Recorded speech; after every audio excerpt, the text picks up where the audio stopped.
അസ്സലാമു അലൈക്കും വറഹ്മത്തുള്ളാഹി വബറകാതുഹു. പ്രിയമുള്ള മുഹബ്ബീങ്ങളെ, ഇപ്പോൾ നിങ്ങൾക്ക് മുമ്പിൽ വരാനുള്ള കാരണം കുറഞ്ഞ ഒരു സമയത്ത് ഒരു വോയിസ് കേൾക്കാനിടയായി. നിങ്ങൾ ആദ്യം ആ വോയിസ് ഒന്ന് കേൾക്കുക. അതായത് അസിസ്റ്റൻ്റ് ഇമാം അലന്തറക്കായ ഫോട്ടോക്ക് ഓതാവുള്ളൂ. വലിയ സൂറത്തുകൾ ഓതിക്കഴിഞ്ഞാൽ മെയിൻ ഇമാമിനേക്കാളും വലിയതാണ് ഇയാൾ എന്ന് വരും. അതവിടെ പ്രശ്നമാവും. അപ്പോൾ അലന്തറക്കായ ഫോട്ടോ കീപ്പോട്ട് ഓതുന്ന ഇമാം അസിസ്റ്റൻ്റ് ഇമാം. പിന്നെ വലിയ ഈണത്തിലൊന്നും ഓതരുത്. ശ്രദ്ധാക്കപ്പെട്ട നൂനും മീമും മാത്രമല്ല, ഇടയ്ക്ക് ശ്രദ്ധാക്കപ്പെട്ട യാവും മണിച്ച് മറക്കണം. അപ്പോഴാണ് മെയിൻ ഇമാമിൻ്റെ അത്ര കറക്റ്റായിട്ടല്ല, അസിസ്റ്റൻ്റ് ആയതുകൊണ്ട് ഇയാൾ ഓതനയിൽ കുറച്ച് പെശകുകളുണ്ടെന്ന് വരണം. ഇല്ലെങ്കിൽ ഇയാൾ മെയിനായി പോവും. അങ്ങനെയുള്ള ചില കരുതലുണ്ടായാൽ മതി. അതുപോലെ തന്നെ മെയിൻ ഇമാം വല്ല ക്ലാസ്സോ പ്രസംഗമോ നടത്തുന്ന സ്ഥാനത്ത് അയാളില്ലാത്ത സമയത്ത് ഈ അസിസ്റ്റൻ്റ് ഇമാം പ്രസംഗിക്കുമ്പോൾ മെയിൻ ഇമാമിൻ്റെ പ്രസംഗത്തെക്കാളും ക്ലാസ്സിനേക്കാളും ഒക്കെ നന്നായി പോകാതിരിക്കാൻ ശ്രദ്ധിക്കണം. നന്നായി പോയാൽ പിന്നെ ഈ അസിസ്റ്റൻ്റ് ഇമാം സ്റ്റെൻഡായിട്ട് അവിടെ കയറാൻ പറ്റില്ല എന്ന് മാത്രമല്ല, പിന്നെ അവിടെ നിന്ന് പറക്കേണ്ടി വരും. അങ്ങനെ നമ്മുടെ ഓണംപിള്ളയിലും മേക്കാലടിയിലും ഒക്കെ പലപ്പോഴും സംഭവിച്ചിട്ടുണ്ട്. അപ്പോൾ അതിൽ നിന്നൊക്കെ പാഠം ഉൾക്കൊണ്ട് ഉള്ള അസിസ്റ്റൻറ്റുകൾ അങ്ങോട്ട് ചെന്നാൽ മതി. അല്ലാണ്ട് അസിസ്റ്റൻ്റായിട്ട് പയ്യെ സ്റ്റെൻഡായിട്ട് മാറാമെന്ന് വിചാരിച്ച് അങ്ങനെ ആരും ചെല്ലണ്ട അങ്ങോട്ടൊന്നും കേട്ടോ. ഒരു വോയിസ് ക്ലിപ്പ് നിങ്ങൾ കേട്ടിട്ടുണ്ടാകും. പരിശുദ്ധമായ ഇസ്ലാമിൻ്റെ പഞ്ചസ്തൂപങ്ങളിൽ പെട്ടിട്ടുള്ള നിസ്കാരം, 5 വക്ത നിസ്കാരത്തിൻ്റെ ഫർളുകളിൽ ഒന്നായ സൂറത്തുൽ ഫാത്തിഹ ഓതുക എന്നുള്ളത് ശരിക്കും ഓതാൻ പാടില്ല എന്നാണ് ആ വോയിസിലുള്ള കാക്ക പറയുന്നത്. അസിസ്റ്റന്റ് ഇമാമിന്റെ വോയിസ് ഇമാമിന്റെ വോയിസിനേക്കാൾ പവറുള്ള വോയിസ് ആവാൻ പാടില്ല. അസിസ്റ്റന്റ് ഇമാമിന്റെ ഖിറാഅത്ത് മെയിൻ ഇമാമിനേക്കാൾ ഉഷാറുള്ളതാവാൻ പാടില്ല. അസിസ്റ്റന്റ് ഇമാമിനേക്കാൾ പവറുള്ള പ്രസംഗം ഒരിക്കലും ആകാനേ പാടില്ല. നല്ല നല്ല നിയമങ്ങളും കുറെ ആളുകളും എന്തായാലും ഇങ്ങനൊരു വോയിസ് കേട്ടു. അതിൻ്റെ സത്യാവസ്ഥ എന്താണെന്നറിയില്ല. അത് കളിപ്പിക്കാൻ തമാശയ്ക്ക് വേണ്ടി ഉണ്ടാക്കിയതാണോ അല്ലെങ്കിൽ യഥാർത്ഥമാണോ എന്നറിയില്ല. യഥാർത്ഥമാണെങ്കിലും അല്ലെങ്കിലും ഒരു മുസ്ലിമിൻ്റെ നാവിൽ നിന്ന് വരാൻ പാടില്ലാത്ത ഒരു വോയിസ് ആയിരുന്നു അത്. ഒന്ന്, അസിസ്റ്റന്റ് ഇമാമ് എന്ന് പറഞ്ഞ ആ സ്ഥാനം കേൾക്കാൻ നല്ല ഇമാമും ഒക്കെ ആണെങ്കിലും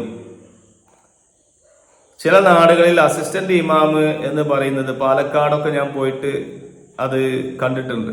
ഞാൻ ആ വഴിയൊക്കെ യാത്ര ചെയ്തപ്പോൾ കണ്ടിട്ടുണ്ട്. നിങ്ങളിവിടെ ഞാൻ അസിസ്റ്റന്റ് ഇമാമാണ്, കുറച്ച് കഴിഞ്ഞ് നോക്കുമ്പോൾ അയാളുണ്ടാവും വാങ്ക് വിളിക്കുന്നത്. അപ്പൊ നമ്മുടെ ധാരണയിൽ അസിസ്റ്റന്റ് ഇമാമ് എന്ന് പറഞ്ഞാൽ ഇമാം തന്നെയാണ്, ഇമാം ഇല്ലാത്തപ്പോൾ നിൽക്കാൻ. അപ്പൊ ആഴ്ചയിൽ 2 ദിവസമൊക്കെ ഇയാൾക്ക് ജോലി ഉണ്ടാവുള്ളൂ എന്നാണ് നമ്മൾ മനസ്സിലാക്കുന്നത്. പക്ഷെ അതല്ല, ഇയാള് വാങ്ക് വിളിക്കണം. അതായത് ഇയാൾ മുഅദ്ദിനാണ് എന്നർത്ഥം.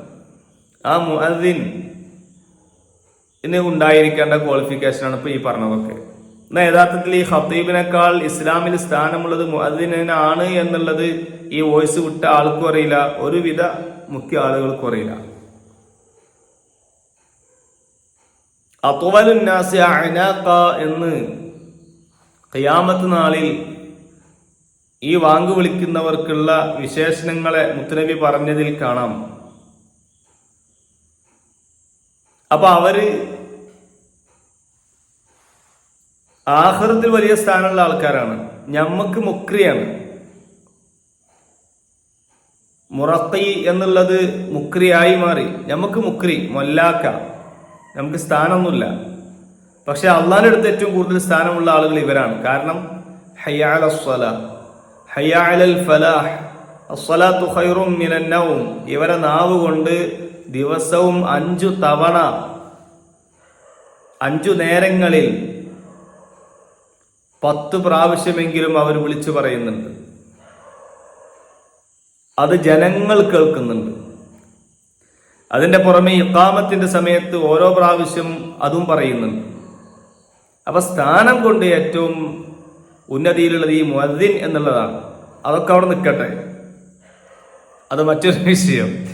ഈ പറഞ്ഞ വോയിസിലുള്ള കാര്യം ഇയാളുടെ നാവ് കൊണ്ട് ഒരിക്കലും ഇത് പറയാൻ പാടില്ലായിരുന്നു. ഫാത്തിഹ മര്യാദക്ക് ഓതരുത് എന്നാണല്ലോ ഇപ്പൊ അതിന്റെ പൊരുൾ. തെറ്റിച്ചോദണം. ഇയാൾ മനഃപ്പാഠമാക്കിയിട്ടുള്ള വലിയ വലിയ സൂറത്തുകൾ, ആ സൂറത്തുകൾ ഇയാൾ ഓതരുത്. കാരണം എന്താ? മെയിൻ ഇമാമിനേക്കാൾ കൂടുതൽ ഹിഫ്ളുള്ള ആളാണ് ഈ അസിസ്റ്റന്റ് ഇമാമ് എന്ന് പൊതുജനം മനസ്സിലാക്കും. അതിനെന്താ വേണ്ടത് അറിയോ? അസിസ്റ്റന്റ് ഇമാമായി നിൽക്കുന്ന ആള് തീരെ ഖുർആൻ ഓതാൻ പാടില്ല. എന്നാൽ എനിക്ക് പറയാനുള്ളത്, അസിസ്റ്റന്റ് ആണെങ്കിലും മെയിൻ ആണെങ്കിലും ഇനി ഒന്നും അല്ലെങ്കിലും പരിശുദ്ധ ദീനുൽ ഇസ്ലാമിന്റെ നിയമം അനുസരിച്ച് നല്ല ഖാരി ഇമാമ് നിൽക്കണം, നല്ല ശബ്ദമുള്ള ആള് ഇമാമ് നിൽക്കണം, കേൾക്കാൻ ഇമ്പമുള്ള ഖിറാഅത്തുള്ള ആള് ഇമാമത്ത് നിൽക്കണം. ഇൽമില്ലാത്ത വിവരമില്ലാത്ത ആളുകൾ പറഞ്ഞു കൊടുക്കുകയാണ്, നിങ്ങൾ പഠിച്ചതൊക്കെ ഇങ്ങനെയൊക്കെ തന്നെ ആകണം, പക്ഷെ അതൊന്നും ഇവിടെ പറ്റൂല. ഇവിടെ നിങ്ങൾക്ക് അസിസ്റ്റന്റ് ഇമാമായിട്ട് തുടരണമെങ്കിൽ നിങ്ങൾ മെയിൻ ഇമാമിന്റെ അത്ര ഉഷാറാവാൻ പാടില്ല. അങ്ങനെയുള്ള സ്ഥലത്തു നിന്നൊക്കെ യാ അല്ലാഹ് അസ്സലാമു അലൈക്കും എന്ന് പറഞ്ഞ് തിരിച്ചു പോരണം ഉസ്താദുമാരെ. ഖിദ്മത്താവണം. അത് ഇങ്ങോട്ട് കൽപ്പിച്ചിട്ട് അതിങ്ങനെ ചെയ്യ, അങ്ങനെ ആവരുത്. ഇപ്പോ അടുത്ത് ഒരു ഉസ്താദിന് വേണ്ടിയിട്ട് വോട്ടെടുപ്പ് ഉണ്ടായിരുന്നു. നമ്മള് മാധ്യമങ്ങളിലൂടെ ഒക്കെ അത് അറിയാൻ കഴിഞ്ഞു.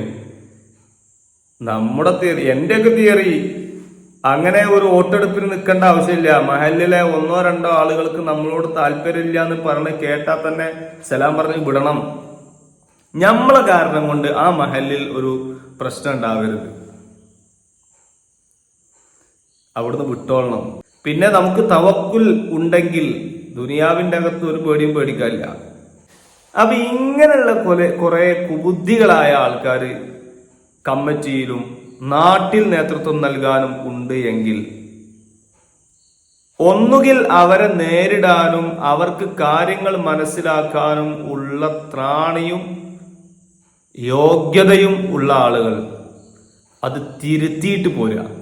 ദീനിന്റെ സേവനത്തിനല്ല ആർക്കും താല്പര്യം. ഞങ്ങളെ ഇമാമ് രണ്ടും അത് അടിപൊളി ഖിറാഅത്തുള്ള ആൾക്കാരാണ്, നല്ല ആലിമീങ്ങളാണെന്ന് പറയാൻ ആർക്കും താല്പര്യമില്ല. മെയിൻ ഇമാമിന്റെ ഒക്കെ ഉഷാറായിട്ടുള്ള ഒരാളാവാൻ പാടില്ല എന്നുള്ള നിബന്ധനയൊക്കെ പറയുന്ന കാലഘട്ടം വരുമ്പോൾ നിങ്ങൾ ആലോചിച്ച് നോക്കുകയാണ്. പരിശുദ്ധമായ ദീനിന്റെ ഏറ്റവും പ്രധാനപ്പെട്ട കാര്യമല്ലേ പരിശുദ്ധ ഖുർആൻ? ആ ഖുർആൻ പോലും തെറ്റിച്ചോദണം എന്നൊരു കമ്മിറ്റിക്കാരൻ പറഞ്ഞ രൂപത്തിലുള്ള വോയിസ് കേട്ടത്. നിങ്ങൾ ഇത്രയും നേരം ക്ഷമയോടെ കേട്ടിരുന്നതിന് നന്ദിയും കൃതജ്ഞതയും അറിയിക്കുന്നു. അസ്സലാമു അലൈക്കും വറഹ്മത്തുള്ളാഹി വബറകാതുഹു.